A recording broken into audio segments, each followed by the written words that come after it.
Bom dia! Está no ar mais um Uninove Entrevista e hoje o nosso assunto é uma das maiores paixões do povo brasileiro, a teledramaturgia.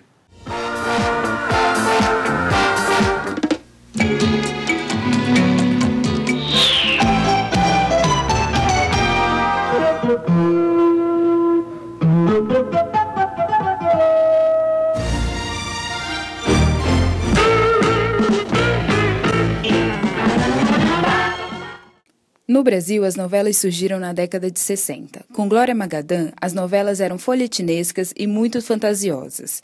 Este estilo dramalhão perde espaço quando Braulio Pedroso e Cassiano Gabus Mendes criam Beto Rockefeller. Esse cara é bom demais! A novela O Direito de Nascer marcou seus espectadores pelo grande sucesso em 1964.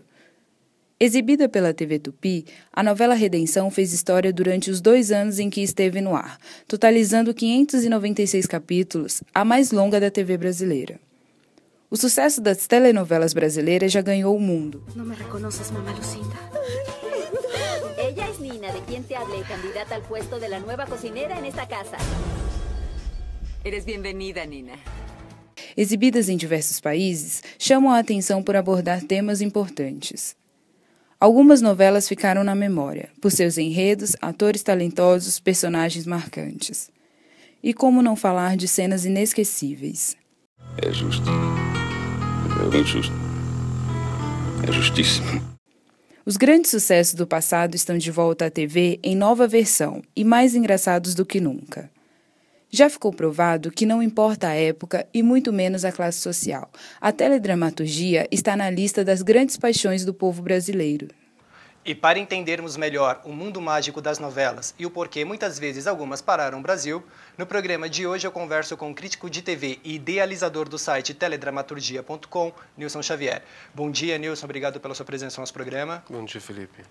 Nilson, eu quero começar falando, nós sabemos que a dramaturgia já existe há muitos séculos, mas como que foi que começou essa fixação do povo brasileiro por novelas? Bem, a fixação do brasileiro pelas telenovelas começou justamente no momento em que Beto Rockefeller, que foi uma novela produzida no final dos anos 60, ela quebra o paradigma de novelas rocambolescas que não tinham nada a ver com a realidade brasileira, e insere dentro da TV e dentro da casa do povo brasileiro a realidade do próprio brasileiro, né? Ou seja, o brasileiro se vê retratado na telenovela e se identifica com aquilo, e a partir desse momento então foi que a telenovela deslanchou no Brasil como produto e como sucesso popular. E como funcionava a nossa teledramaturgia antes de Beto Rockefeller? As novelas elas não tinham nada a ver com a nossa realidade, elas se passavam em países longínquos, muitas vezes eram baseadas em clássicos da literatura, ou se não, eram novelas fantasiosas demais, pouco realistas. Então era uma coisa que o brasileiro realmente não se identificava, ele não se via naquele produto que passava na TV. Você poderia citar algum exemplo? Tem vários exemplos. A Glória Magadã, que foi a coordenadora de novelas da Globo nos primeiros 5 anos da Globo, entre 1965 e 1969, ela criou várias novelas nesse estilo, né? Que era um estilo próprio dela, mesmo porque ela nem brasileira ela era cubana. Então tem Eu Compro Essa Mulher, O Chegue de Agadir, Rosa Rebelde, Sangue e Areia.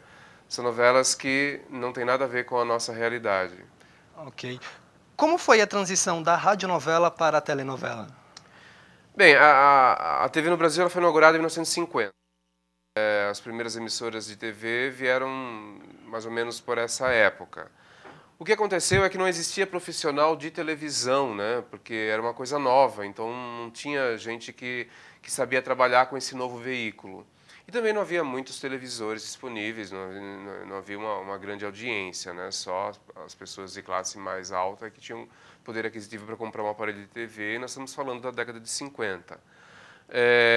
Os primeiros profissionais a trabalhar na televisão, eles vieram justamente do rádio, né?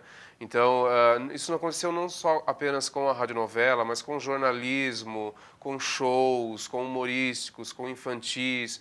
Todos esses programas, todos os primeiros programas nesses estilos na televisão, eles são frutos do que se fazia no rádio. A única diferença é que passou-se a ter uma maior preocupação com a imagem, porque a televisão era a imagem. Mas as telenovelas eram as mesmas radionovelas, de certa forma. Pelo menos os textos eram os mesmos, né? É claro que, com o tempo, isso foi melhorando, isso foi se aprimorando, e tanto radionovelas, quanto jornalismo, quanto humorístico, infantil, shows, etc. Ok. Tem alguma novela antiga que você não viu, mas gostaria de ter a oportunidade de ver? Olha, das antigas, eu gostaria muito de ter visto, por exemplo, O Bem Amado, uma novela de 1973. Eu até já era nascido, mas eu era muito criança. A própria primeira versão de Mulheres de Areia, da Ivani Ribeiro, na TV Tupi, ainda em preto e branco, gostaria de ter visto. Irmãos Coragem, que foi uma novela de grande sucesso. A própria Beto Rockefeller. Ok. Não saia daí. Nós vamos para um rápido intervalo e já voltamos com mais uma Uninove Entrevista.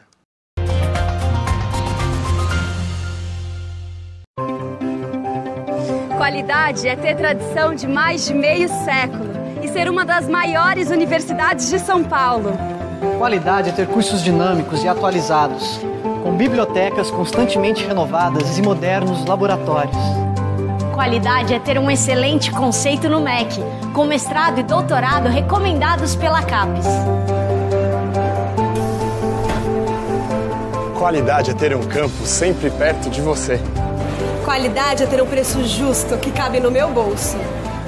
Qualidade é formar profissionais aptos e capacitados para o mercado de trabalho. Qualidade é ter professores altamente capacitados e mais de 100 mil alunos. É por isso que a Uninove vai ser a sua universidade. É por isso que a Uninove é sempre 10.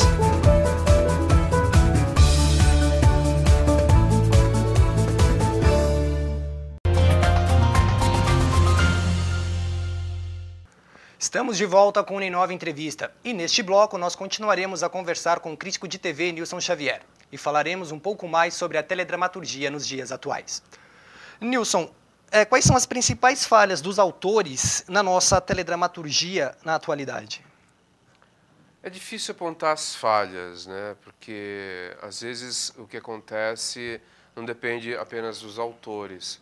Veja bem, nós temos ótimos autores de novelas, todos eles muito experientes, todos eles com muito caminho, muita trajetória. Então, eles já sabem o que dá certo e o que não dá certo. Geralmente é assim. Às vezes, as falhas acontecem por fatores externos, que estão fora do alcance dos próprios autores.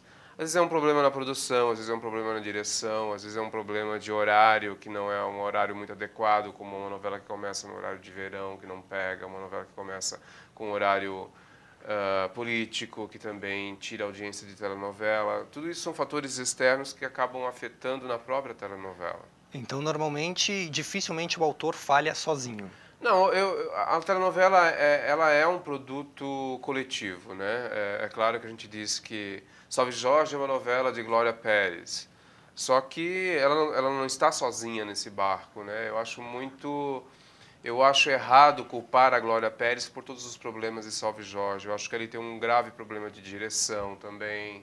A novela pegou um período de audiência muito baixo no horário nobre. Então esses fatores devem ser levados em consideração também. Daqui a pouco a gente vai falar mais de Salve Jorge. Agora, só continuando nesse tema, quando o personagem principal ele perde espaço para o coadjuvante, é mérito do ator ou é falha do autor? Depende. Às vezes o autor, é claro, é um mérito do ator, né? Lógico. Mas às vezes o autor ele não sabe exatamente como que o público vai aceitar aquele personagem. A própria Glória Pérez, ela criou o protagonista dela na novela Caminho das Índias, era um personagem interpretado pelo Márcio Garcia, que era o principal personagem masculino da novela. Ele fazia um par romântico com a personagem da Juliana Paz, e não houve uma boa aceitação do público por conta daquela figura masculina. O que a Glória Pérez fez? Ela elegeu o antagonista, ela subiu o antagonista, que era o personagem do Rodrigo Lombardi, à condição de protagonista. Então, inverteu os papéis ali. Isso pode acontecer, já aconteceu em outras vezes também. Isso aconteceu em Salve Jorge? Em Salve Jorge, Giovanna... o que aconteceu foi justamente a Giovanna Antonelli ter um destaque maior e uma aceitação do público maior do que a própria protagonista, que era a Nanda Costa, né? Isso pode acontecer, não é a primeira vez que a Glória Pérez passa por esse problema. Quando um autor ele encomenda uma pesquisa de opinião ou ele escuta o público em grupos de discussão, isso pode ser prejudicial para a obra dele? Eu não diria que é prejudicial, porque a telenovela é uma obra aberta, né? O autor, o novelista, ele sabe disso e ele sabe que o primeiro plano traçado por ele na sinopse original pode não terminar daquele jeito. As próprias emissoras de TV sabem disso. Então, as pesquisas de opinião elas são importantes justamente para o autor ele se nortear, né? Ele saber exatamente o que está acontecendo com a recepção da sua novela. Aí ele vai poder mudar aqui, mudar ali, ajustar ao gosto do público. Aí vai muito do autor, se ele está disposto mesmo a seguir a sinopse que ele criou ou se ele está disposto a levar a audiência a levar a novela de acordo com a audiência. Você tem algum exemplo que você possa citar? A novela As Filhas da Mãe, por exemplo, que é uma novela que o Silvio de Abreu escreveu em 2001, foi uma novela que ele não quis mexer na sinopse. A novela não foi bem de audiência na época, ela foi bastante criticada e ele se negou a mexer na sinopse. Então, é um exemplo em que o autor se nega a mudar o caminho que ele havia primeiramente traçado para a sua obra. Mas, geralmente... E, na maioria dos casos, os autores mudam, porque eles precisam da audiência, né? Entendi. No caso, ainda tratando do grupo de discussão, quando ele tem que mudar, isso vai quebrar a história originalmente que ele pensou? Um exemplo, ele escreveu, vou contar a história da Chiquinha. De repente, ele tem que contar a história do Luciano. Ele se perde? Eu não diria que ele se perde, ele muda o foco da sua história. Apenas isso. É apenas uma troca de foco. Apenas mudou o foco. Não quer dizer que ele se perdeu. Ele se perde é uma expressão que a gente usa para tramas que ficaram pendentes, fios que ficaram soltos, personagens que sumiram sem maiores explicações. Aí sim a gente pode dizer que o autor se perdeu em determinado momento. Entendi. Porque nos últimos anos nós estamos tendo muitos remakes que eles não estão fazendo barulho, ou fizeram, que Guerra de Sexos acabou de acabar, acabou, eles não estão fazendo o mesmo barulho, aquele sucesso que eles fizeram nas suas primeiras versões. Bem, primeiro porque a telenovela não é mais a mesma da época em que essas novelas originais foram ao ar, né? Se você pega a Guerra dos Sexos, por exemplo, a novela de 1983 ela revolucionou o humor na televisão e na própria teledramaturgia. Então foi uma novela que deu muito certo naquela época porque aquele momento propiciava isso. Hoje em dia, esse tipo de abordagem ela já é conhecida, então ela já não causa mais a mesma surpresa, a mesma admiração ou não tem mais a mesma repercussão que teve antigamente. Então é de se esperar mesmo que o remake não fizesse ou não tivesse a mesma repercussão que a novela original, porque é um outro momento. Agora, se faz muito remake porque...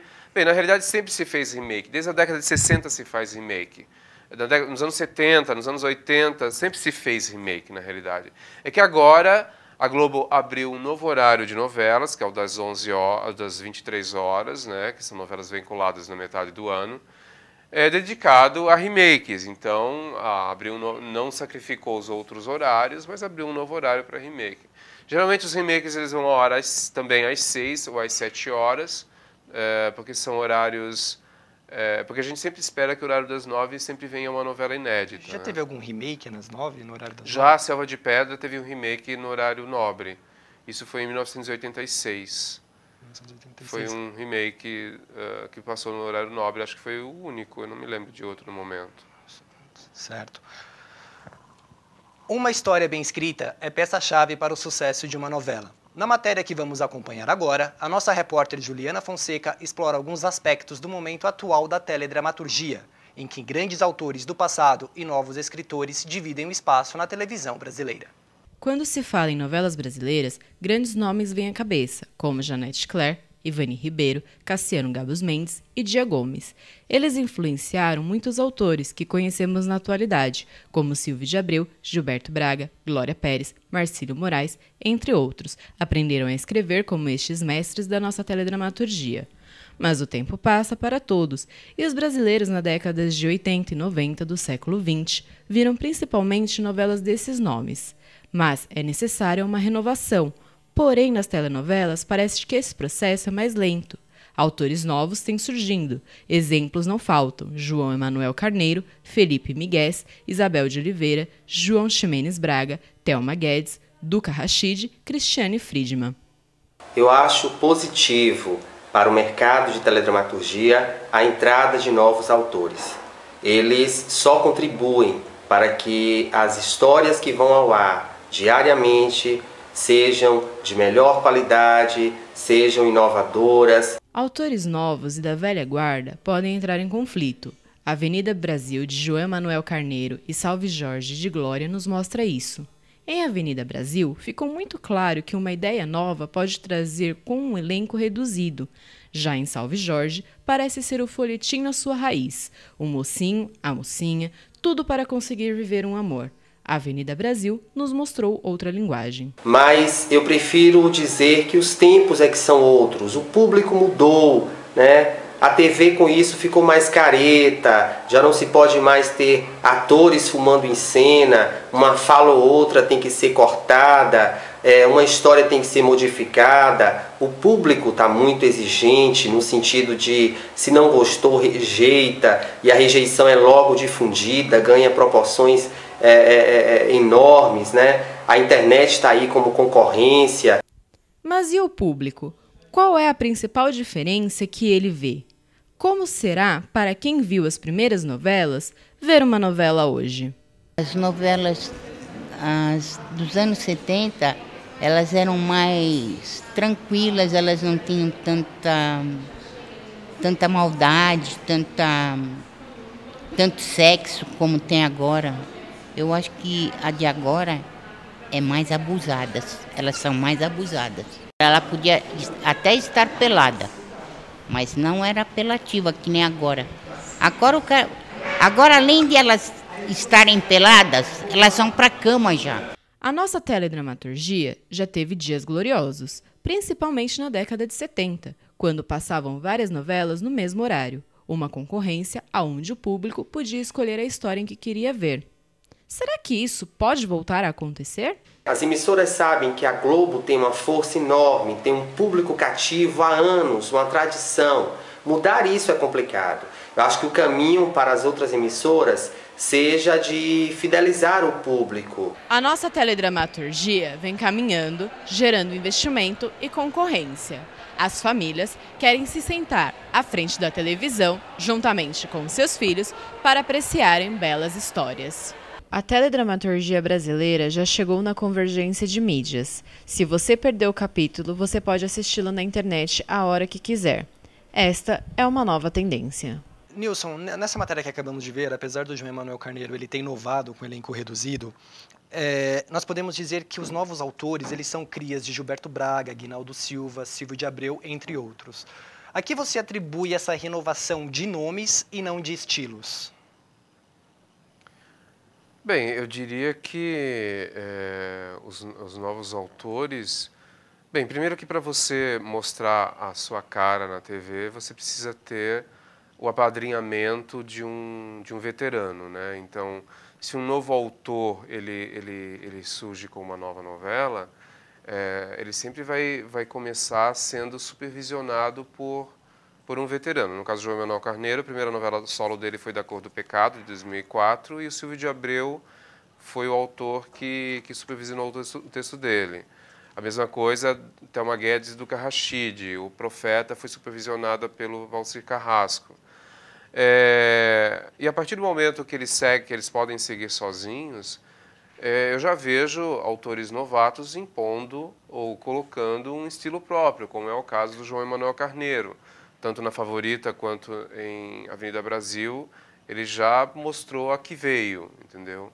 Então eu acho que aos poucos os novatos eles podem sim colocar o seu estilo, apesar das influências em veteranos que eles se baseiam, que eles têm. Certo. Falando ainda do João Emanuel Carneiro, na novela Avenida Brasil, alguns sites na internet, fóruns de discussão, disseram que ele, não seria plágio a palavra, que ele meio que a trama das protagonistas, tanto no seriado americano Revenge quanto na Avenida Brasil, eram a mesma coisa. Você concorda? Não, na realidade, se você olhar as duas histórias, você vai ver duas histórias bem diferentes. O ponto de partida talvez seja o mesmo. O que na realidade acontece é que tanto a Avenida Brasil quanto o Revenge são baseados no Conde de Monte Cristo, que é um clássico da literatura, que é a história de um homem que passa por uma desgraça e volta disposto à vingança. As histórias da Avenida Brasil e Revenge são as mesmas. Agora, a única coincidência que eu vejo é o fato das duas terem sido vinculadas praticamente ao mesmo tempo. Mas a história de Revenge é bem diferente da de Avenida Brasil, né? O estilo é outra coisa. Eu acho que o ponto de partida é o mesmo, mas termina aí a semelhança. Entendi. A Glória Pérez, que a novela dela termina hoje é o último capítulo, a gente vai falar muito dessa novela ainda, ela acusou recentemente que internautas estavam sendo pagos para falar mal da sua novela. É desespero por falar mal da sua obra ou foi uma jogada de marketing para alavancar a audiência? Eu vejo das duas formas, acho que é um pouco de cada. Ela é uma autora que não gosta de se ver criticada, então a gente vê pelo próprio comportamento dela do Twitter que ela só retuita elogios e bloqueia quem critica a novela dela, ou seja, a gente já parte do princípio de que ela é uma pessoa que não aceita críticas. E também ela entende que essa repercussão faz bem à novela dela. Repercute, as pessoas comentam, tudo isso gera um burburinho. Isso, de certa forma, mesmo que seja negativo, é repercussão. Então foi um sucesso. Eu diria que sim, por esse lado sim. Certo. No próximo bloco, estudantes da Uninove vão ter a chance de perguntar tudo aquilo que sempre quiseram saber sobre teledramaturgia para o Nilson Xavier. Voltamos já.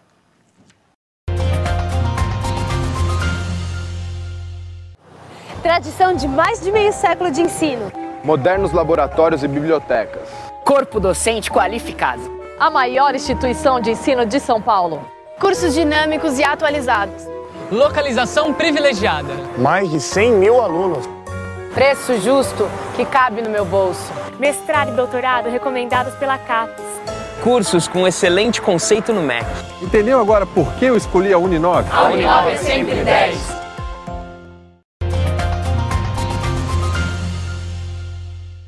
Estamos de volta com o Uninove Entrevista. E agora, quem vai fazer as perguntas para o nosso entrevistado, crítico de TV, o Nilson Xavier, é o público. E os estudantes da Uninove aproveitaram a oportunidade para tentar esclarecer suas dúvidas quando o assunto é teledramaturgia. A primeira a fazer a pergunta será a Rosângela. Vamos acompanhar. Gente, eu quero saber por que só a Lívia Marini pega o elevador vazio, só ela consegue matar as pessoas e ninguém vê nas câmeras. Então, por quê? Bem, esse é um dos furos da novela, né? Um dos furos do roteiro, essa questão da Lívia Marini ter matado uma personagem que entrou no elevador para melhorar o sinal, já é um absurdo, e matar ainda dentro do elevador, sendo que não existe essa, todos os elevadores têm câmera. É um dos furos de roteiro da novela, só isso. Quem fará a pergunta agora é o Fabrício. Por que a Glória Pérez só usa temas polêmicos nas suas novelas? Bem, é uma característica dela, né? Ela parte do princípio de que temas polêmicos irão sempre repercutir. Então, ela é uma autora que usa isso como estilo. A cara dela fazer isso. A gente sempre espera que a novela da Glória Pérez tenha um tema polêmico. Se não tiver, não é Glória Pérez. Exato, por aí. Vamos à pergunta da Grace Kelly. Por que as novelas são tão parecidas com a nossa realidade? Nilson, o Silvio de Abreu e Gilberto Braga, além da Glória Pérez, também trabalham isso. Por quê?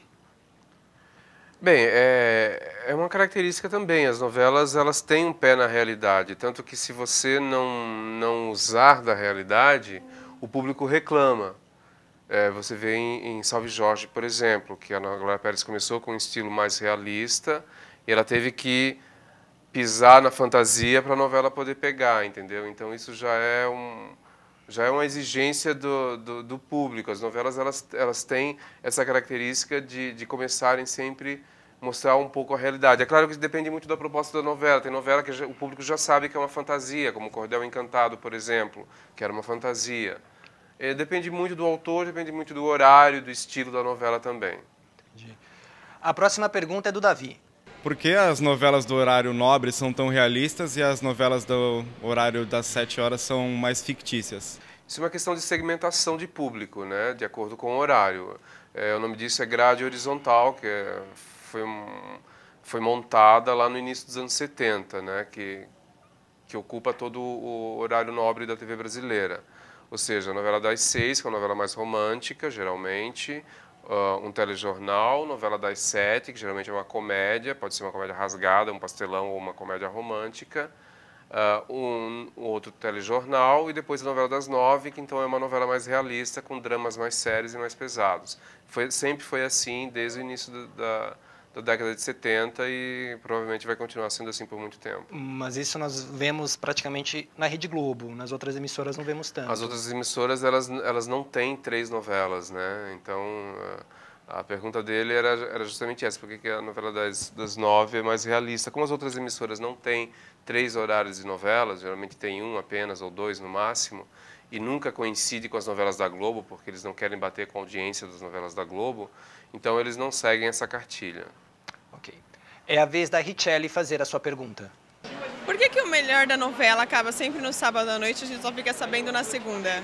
Porque isso é gancho, né? A novela se faz de ganchos, ou seja, o ápice do capítulo é o que vai manter você ligado na telenovela no dia seguinte. Sempre foi assim. Esse é o segredo da telenovela, é o que faz o telespectador acompanhar aquela novela por meses a fio, senão ele perderia o interesse pela telenovela, senão ele não iria esperar pelo dia seguinte para saber para ver a continuação daquela história.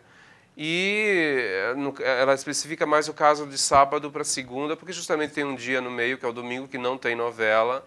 Então tem que ser realmente bom é que seja um gancho forte no sábado, para que na segunda-feira o público esteja... Você poderia citar um exemplo de algum gancho forte? Sábado.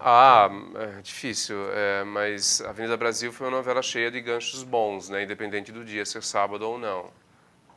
Certo. Vamos ver qual foi a pergunta do Flávio. A novela vai perder espaço para outro tipo de mídia?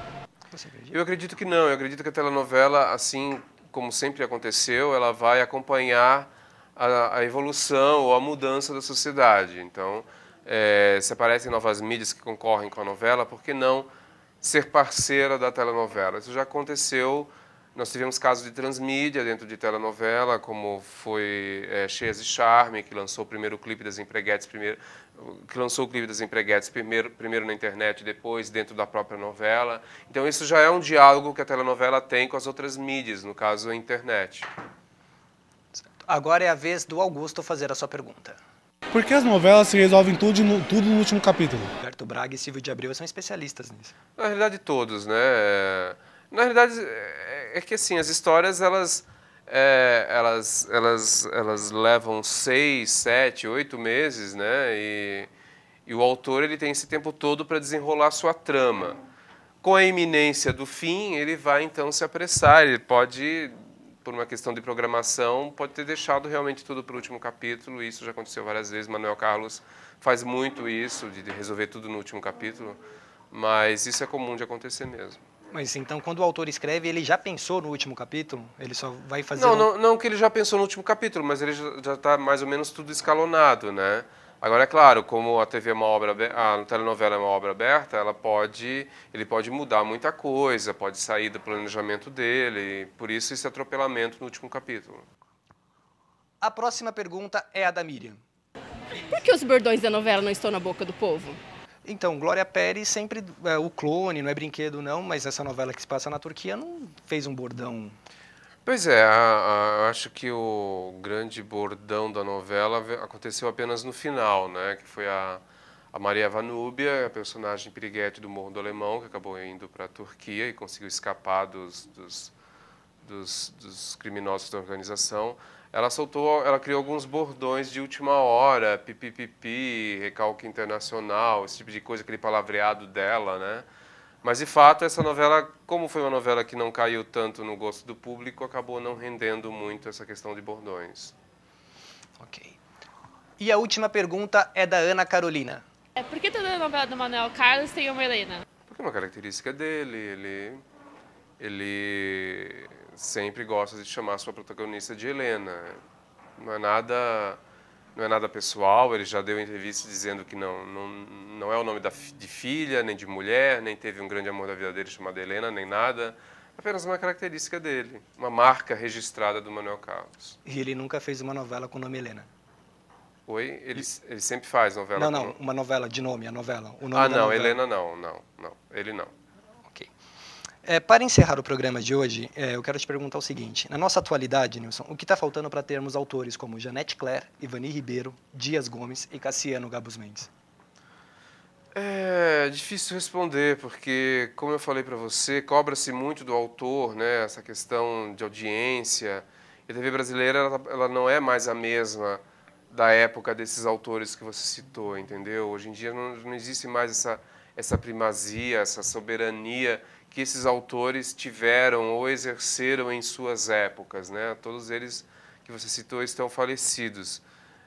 Eu acredito mesmo que se eles estivessem vivos ainda, eles estariam passando pelos mesmos problemas que passam Glória Pérez, Silvio de Abreu, Lauro César Muniz, Gilberto Braga, Manuel Carlos, Benedito Rui Barbosa. Então,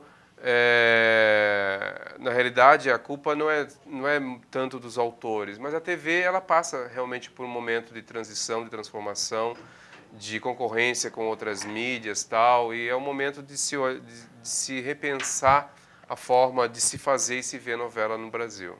Ok. Nilson, infelizmente o nosso tempo acabou. Eu quero agradecer demais a sua presença no nosso programa. Muito obrigado mesmo. Eu que agradeço pelo convite, Felipe.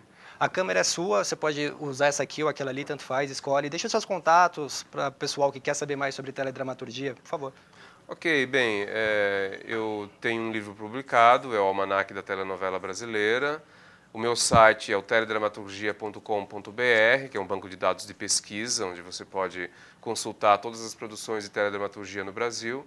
E atualmente escrevo para dois portais. Para o UOL eu tenho um blog onde eu critico novelas e escrevo sobre o assunto, as novelas atuais.